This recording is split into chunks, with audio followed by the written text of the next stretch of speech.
پاکستان میں بھارت کے خلاف 27 اکتوبر کو یوم سیاہ منایا جا رہا تھا، کیونکہ انڈیا نے جموں کشمیر میں جو 27 اکتوبر کو سیاہ کارنامہ سر انجام دیا تھا،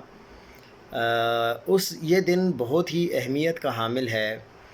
پاکستان کے آرمی چیف مصر کی آرمی چیف سے ملاقات کے بعد وہ پہنچے ہیں اردن، اور اردن میں انہوں نے اردن کی جو ہائی کمانڈ ہے آرمی کی، ان کے ساتھ ملاقات کی ہے۔ لیکن اسی دن متحدہ عرب امارات یعنی UAE کے آرمی چیف نے بھارت کا دورہ کیا ہے، اور انہیں وہاں پر گارڈ آف آنر بھی پیش کیا گیا ہے۔